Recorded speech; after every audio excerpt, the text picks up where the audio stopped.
जैसे उसके अंदर के सवाल बंद और भारी। अनु धीरे से गार्ड के पास जाती है और कहती है, मैं आर्यवर्धन से मिलना चाहती हूँ। उन्होंने बुलाया है मुझे। गार्ड हैरानी से उसकी ओर देखता है, क्योंकि उसने आर्य सर नहीं कहा, बल्कि सीधे आर्यवर्धन कहा। यह सुनकर उसके मन में एक सवाल गूंजता है, क्या अनु को अब सब याद आ गया है? जी हाँ, यही तो इस कहानी की शुरुआत है, उस पुनर्जन्म की यादों की जो धीरे धीरे अब अनु के जहन में लौटने लगी है। उसके चेहरे पर एक अजीब सी चमक है, जैसे कोई पुराना सपना फिर से सामने आ गया हो। हर कदम के साथ उसे महसूस होता है कि यह घर, यह दीवारें, यह दरवाजा, सब कुछ उसने पहले भी देखा है। वहीं दूसरी ओर आर्यवर्धन अपने कमरे में बैठा कुछ पुराने दस्तावेज पलट रहा है। तभी उसे अपने नौकर से खबर मिलती है, सर, अनु आई हैं, बाहर खड़ी हैं। यह सुनकर आर्यवर्धन के चेहरे पर एक पल को सन्नाटा छा जाता है।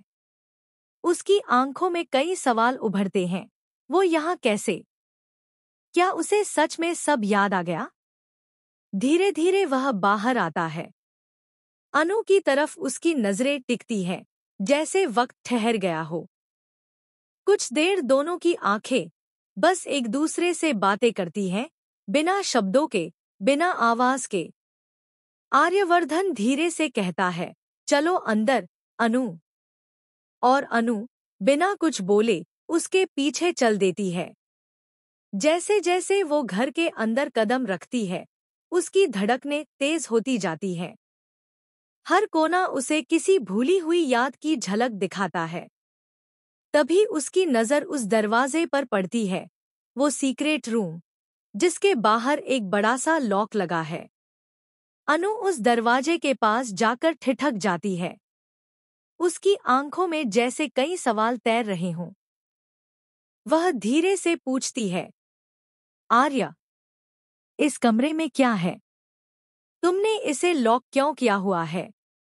आर्यवर्धन चुप रहता है। उसका चेहरा कुछ कहता है, लेकिन शब्द नहीं निकलते। उसके हाथ कांपते हैं, जैसे वो किसी गहरी सच्चाई को छिपाए हुए हो। यह वही रूम है जहां उसके बीते हुए अतीत की परछाइयां दबी पड़ी हैं। वो सच, जो अगर बाहर आया तो सब कुछ बदल देगा। अब सवाल यही है, क्या आर्यवर्धन इस बार अनु को उस कमरे में जाने देगा?